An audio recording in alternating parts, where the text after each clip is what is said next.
Gangkwan Hamza Islamic Schools Iluero ay gangkwan mabelo pilatini imwaganieni. Gangkwan mano chake Roman Nursery, Primary waki Senior. Ipeny mayonepe mwagamokaro Hamza Islamic Schools ayoloyo Kiluero District Olo.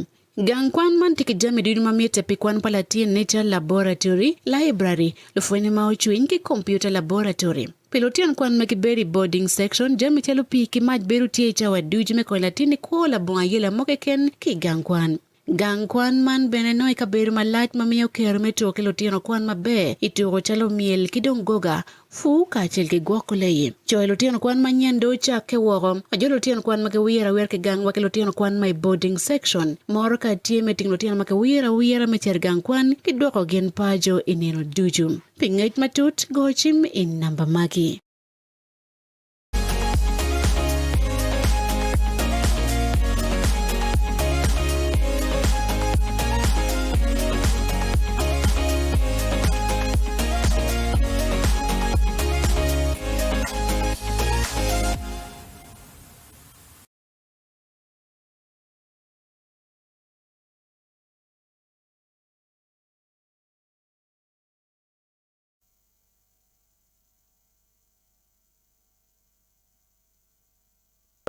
Nia football ke nia Pat Robert Larubi woberu kanywan ki Emma Aquero kaneno kitma yupe workwere polkare kawatike welo and doc producing no doc senior producer we on kitma no program workwere ento watch wo ni studio ngwai chima tek total kitma chenjuini vu ku dong merkenet kitma ke chulu kwere we ngeo ni ndo par bor ko pa me ko dit Mat Cecilia ogwal ubinotum dano apar Okati kama leng kaneno kidma gen gile kwere ko wa pamego Mat Cecilia ogwal ikin jo apani waberu kila mego wamene ikarmo karangech enbe no chung waberu kiri andongo no mero telo lwak makono eto ingeo kaka waje kiri andongo is like the capital city of the world PM Dharma aki tenglobo weng tikono kono yini musoga kono yini mugisu kono yini chuli kono chuli gulu kono chuli kwe kono yini la ya kwe it's not important.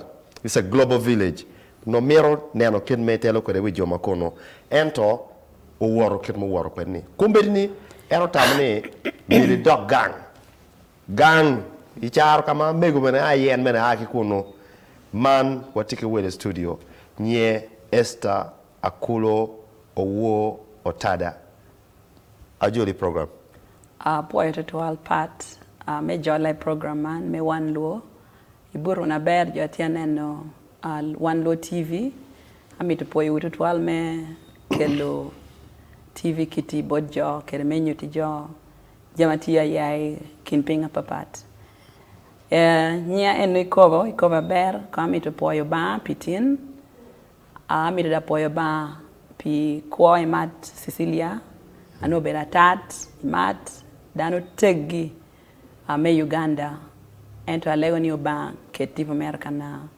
kana ber ana bero atin lao abera atin lao ame onywala Dokolo chalo wati ulwoni a peribi ya adok sub county nyo Dokolo tikere sub county za Paul about a para chel kere town council chel ento anati anwani Mat Cecilia no obedi sub county HL mo bedo adok anakwan by the way adok primary school ikarme 1985-86 ikarajo koni karme ngwe chocholi I think it's a very familiar familiar statement so it is true ana beda tine adok an yerani anyuru Mirna pien ingeni ni opportunity ubino kekeno bini yora rach atamni aweka kanunyo awek pen ai yanye wehani alog gira kitana mitu loke no ngarmo penyu imiero chero kachung Dokolo iwacho ni kwano kunu ento kimiero ngeyone ni Dr. Esther Ayanga that's very critical mapat konge wajane akwano kunu yes iaki kwe ngok babani nga there's that kind of relationship madara mero ngene pia mke wa aranya pa mzee ngari machi ni meka kikume okay anapoya Amir dok poi me penyi pien nyak pangadi is very important. And manu kelo lok me identity pien identity ubero ni yini yae kwene tehere ni ubero nga awitong ubero nga ite kwaro me lao. Ana bero nyahalieli David Patrick Obot ame kwame rotum mwahokar dwema Bichel. David Patrick Obot no bero atina kwiri me Dokolo. Dang jome agwara ikara me kwa muzeo tum. Jome Dokolo, jome Uganda duch ogore nindwe para biro. Medwe Bichel mwahokar run may he so rest in peace. Oteme yo muzee wa send off ora me anaha 1.9 wana chalo tino me yi passion no enno to be da Paul kayini worre du kalowa otikere leader Paul ento I think Mega is like the 17th grave, so we've been there for a bit.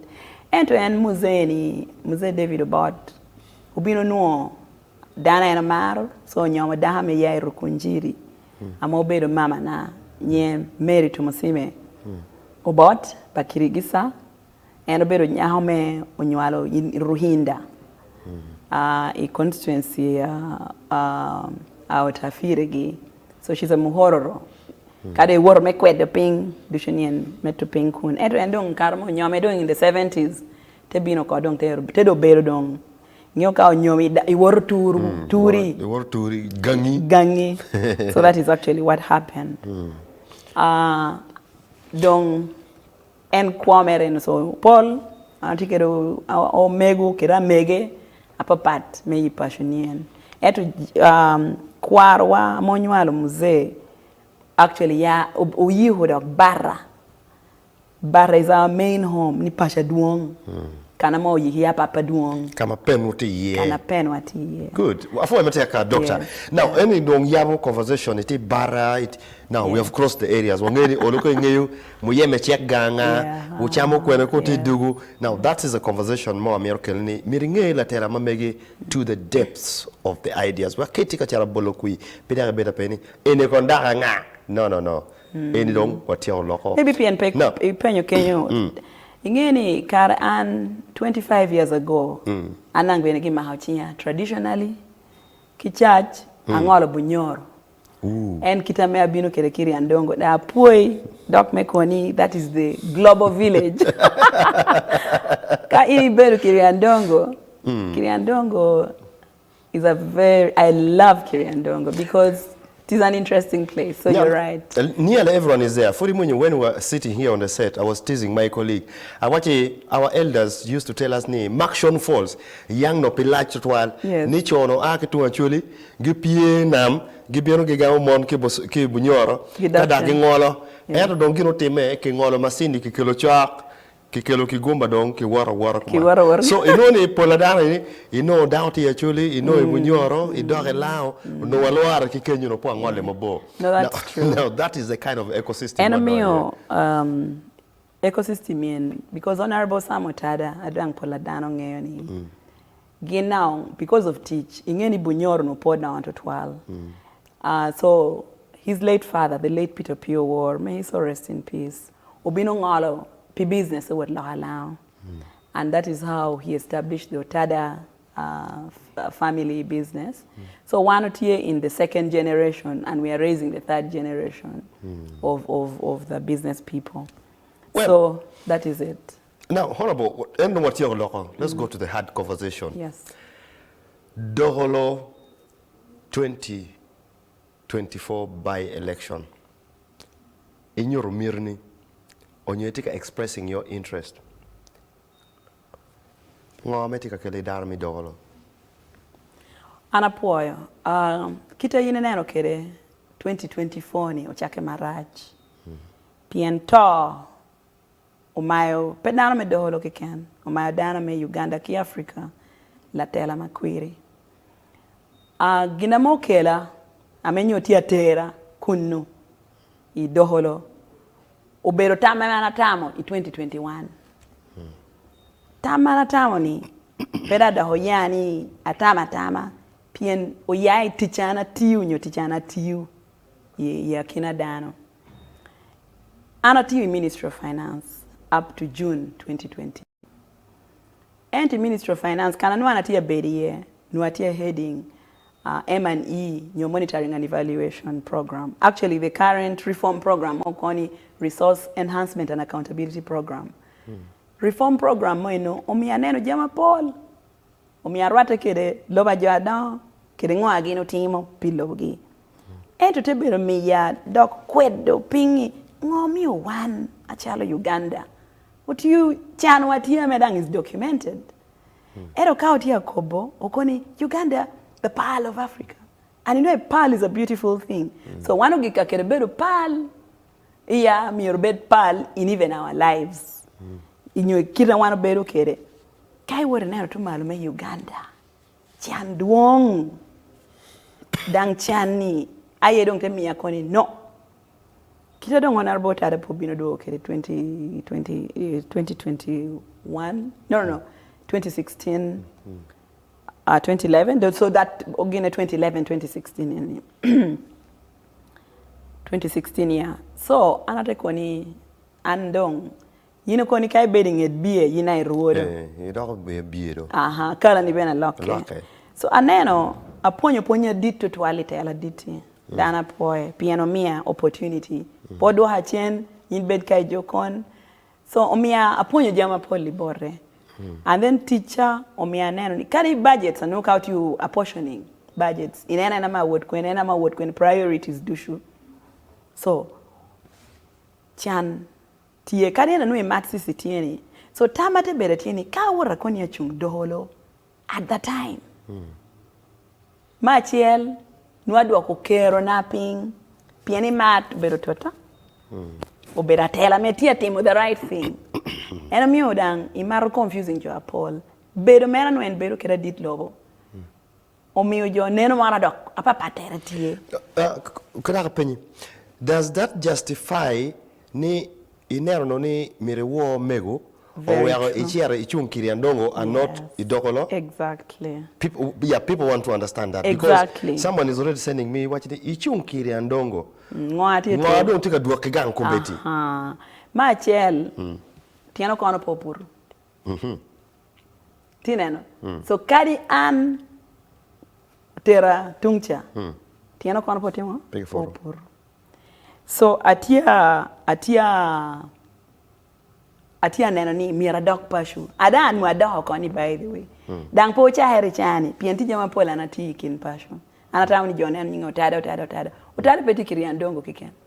Utada tikomi didlek ichun Lao region. Lao and actually Scaramoja region. I know one oti mechato tiche airtime. Now gino eno temi yakoni we hawara chake kucha. And unfortunately imat kwa merde yako. So for me this is just an opportunity which came unfortunately but also fortunately.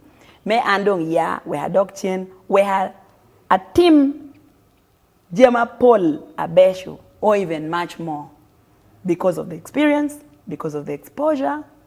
Anangeo kede rieha meo bao meo ngara chela metela antela pacha hotin by the way.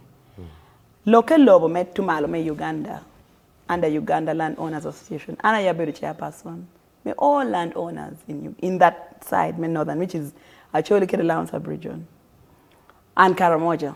Actually, I bedo a team conference did in April, May 2022. Meneno ni local lobo, kujoyo, oneno, kere the European lobo, or land is a fact of production. And Doctor, my food picture mabo. Kawatika neno ni Jim me mero tia kone Jimmy duong mego wa ma date ento agenda pangara chiel bedo pat interest pangara mo rombe ni armor na konching lo tira wa tiek lok me kwan eto ngar mo chini my political trench chero kanero kit ma watieko kwere gwak lara ngom so that people are happy because there's a breeding conflict in terms of land conflict and ownership kibeno don kenero kumeni mo tika having a fusion of identity, cultural perspective. What would be this single idea?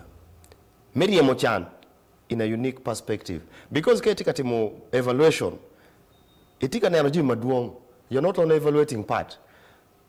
Itika evaluating projects, jomatika timo projects, jomatika managing, kidong jomachiaro kikelo chiane. Because that's a chain.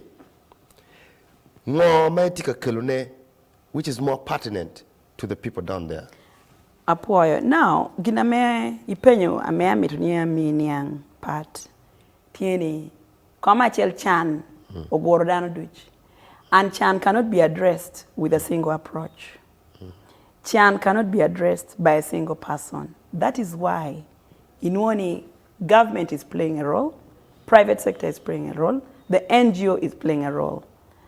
Now, in all those areas, aspects are in mahani, loke kwan, loke mon, loke elders, loke yotkom, loke school, loke yo, loke pi, loke match, duch are issues that are pertinent, both government, pertinent, both private sector, pertinent, even employment. Ibero lobo no kani lutino tika ngwachi Uganda, tika wore lobo rabo menye nyotich. That's an issue. Now, and good enough, I've had an experience both in public sector and private sector. And in private sector, anacho lutino by the way, ilang kano lutino me anacho directly tunu benumia chelkiwe, who I employed for the last 25 years. And that income goes into their direct pockets. Then there are those who are indirectly employed, then thousands. So kaikweni ibi addressing loke poor, which sits on lobo. And that one is directly linked to ngomi ikoni remittance. When you chena me yaki waha, a ditera law, tido ya from tijmo pi, one only tijmo pi yaha. Del chalti tijmo pi. Kun coffee, aye used to be the highest nyogina mekelo chene ching joto twal. Yes, coffee no kelo about 2 billion. Ento kumbeti coffee do dugoi 2.2 billion. Teach me opi tika kelo 3.2 billion. Opposite of what used to be there. So what is that inquiry? Nyongoa tika na miro kwedi pricing, marketing. Kayini puru chim ngomio. The question amejo petia penyeni. Ngomi karamea pur. Tipo da pita pira chemere. No well chem tikwena. The mal. Tilamal. And to the moment don't chok kon harvesting it up. Koni bumper harvest. Well tim Poro. That is the game. So economics. Onyang economics miro rieho. And loba jordan. Geno kano rieho ni oko. So knowledge is power. Rieho longa. Tekom. So, anati kere kwacha adito twal. Actually, my bigger picture, adang na hadung lobo ngeo, piana roti kere dung lobo 2020. Obero neno ni wano kelo banko pur. And banko pur is a constitutional right. Pen chikme Uganda, kobo ni wan miro bed kere bank wa. Achalo Ugandans, enemy China, Singapore, all those developing economies. Ginote kere ngo, the biggest bank is an agricultural bank. And to the underworkings, Nyoimung, enemy and Pambirina Logini, 11 mono, made this bank, aye jot you can borrow, and this is the UN agenda. Chipping on onyo watemo kining, make logina ni chakidano, onyo initika ebi timo ngo, me you are you kelu en la kuritami chakidano, we gen go no moje, because the end goal ni, army rabeno be, miro pa beta go ni chimcha wengni doctor latena come let kid madam timo ko kumbeni. It's becoming too much because sometimes it's a burden. Very true. Okay, ingeni ginana mitnya government, especially in the parish development model. They have many pillars. And there's one called mindset change. Actually, anatia koni mindset shift. Ingeo change bero la kongurikit. La kara chen no mire kwanye teo chen. And to shift nyuri miro put can utechi bukacha utekete a parallel dongo lobo. So anatikere kwacha bojo doholo. Ana binu dohola bero ponyojo. Ipiping. By the way, project chahera happy like 27 years ago. Itinana. Me ponyo dano ni tuero ni yina ye. There's what they call rights and obligations. In civic education, there's something like, this is my right. Yes, it's your right. However, you have an obligation. So you're the ite chako ngo ite chako timo Timre. en gino weyo dano koni edo Esther in maro Museveni an nyongo mi amaro dong lobo aduong lobo choyo jami dusha choa ero ka jopo kwano ngoeno cho they look at him as a boring person. So enemy and kwana what has made it different obero kwan no take dogina enemy a newspaper canon. I've perused through it in no minute. I know what is there. So mere jo embracing kwan just ordinary. 95% of economics is common sense. The 5% is just politics. Even if she is a die-hard supporter of President Museveni, whose socio-economic transformation message is famous for amplifying and propagating development, you have been engaged in the private sector and community life, trying to improve the lives of the people. However, this time round, Dr. Esther is vying on an independent ticket. Very good. Why? Why? I appreciate that question. You see, NRM party. Commercial, Poladano and a bit of card and a bit of card. And a bit a true card. I am card at 13. One job more training. I didn't have a certificate. A job can be a package certificate. Are we together? So Ikarama woro Kiriandongo for the NRM primaries. And primaries chair oberokere challenges are Paul. Utimer karme COVID. And a party position was taken. So at a war. At a doctrine, mediti you teach you. Now, that way that party power independent at the time. So ikarme gino timere. According to NRM bylaws or a policy, so the governing yes, the principles Miti party no NRM, which I respect. Because immediately this happened, I went back to it.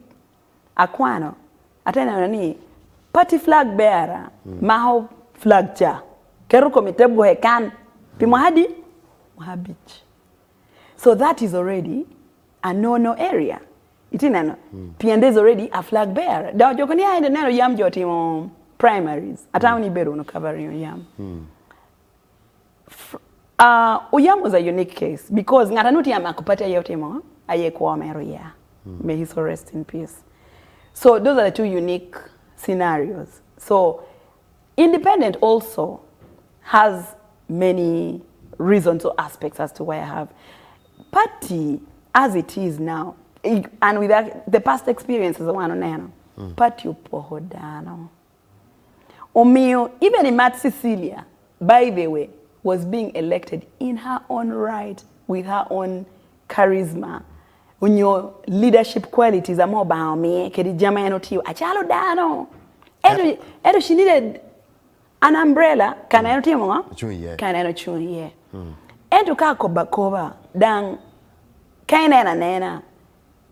Jome FDC itumalo namba gidote himono. Oda honok. Now, so independent for me gives an achalo Esther opportunity. Melwongo jodushu. Weho nenu in Uganda, nyonenu Dokolo beyond. So that NRM can, UPCT, FDCT, and I use this opportunity to invite in Gidushu. No, Amiro Dwakchen Manok. Kenarne ada political party tika weko dano cat. Jomo kana giti batch erotian giti wako. Jomo kana giti batch eto wigu wiluku ki wagi wagang. Do iti wajini batchi dano wengti ye. Erdo Roma better position my unity ye. I'm here paying the pain more my year. Fudity batch, Kaja okay batch because you need your liberty. We are a bit kidana change. Actually, you want to relate with the ordinary people without a political affiliation. At this point in time, and I'll take you back to experience. And Kayuni Bedo Dana Quiri, by the fact Nipa were a chunite UPC then, yeah? Because Kayuni Bedo Dana may better lahera loha. Consistency is very important in life. And Kaberu Koni, Ginamadu Nglo team. I also pick out his weaknesses. Itinano. Eroka anakobo kitu. Nyuruni, I respect the party. And to also, there are things I may, and for example, Karame Adwonglo Chungene Mbabazi. Akwanyu manifesto pa Honorable Mbabazi.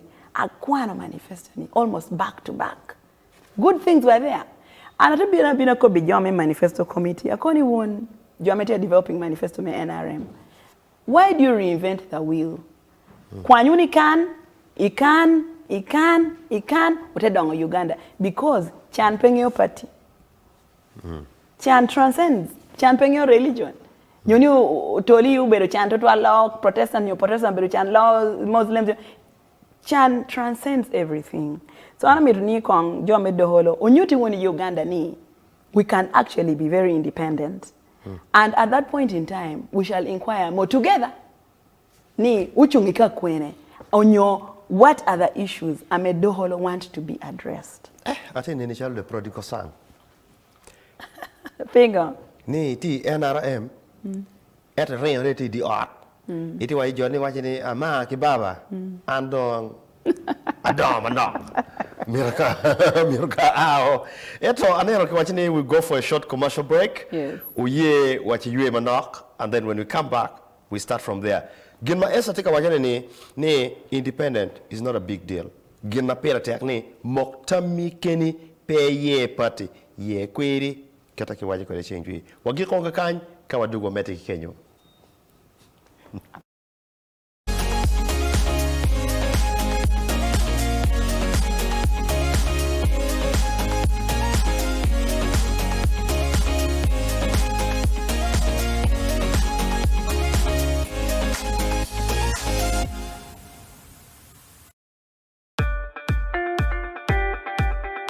Yup matie kabino la kelia ye La nyoro Gangkwan Hamza Islamic Schools Iluero ay gangkwan mabelo pilatini imwagani gangkwan mano chake Roman Nursery Primary wa Kisinia ipenyma yonepe mwagamokaro Hamza Islamic Schools ayoloyo Kiluero District Olu. Gangkwan man tikijami dinu mamiete pikwan palatine Nature Laboratory Library lufweni mauchuin ki Computer Laboratory. Pilotian kwan makiberi boarding section jami telo piki majberu tiecha wa dujime kwa latini kwa la buangayela mokeken ki gangkwan.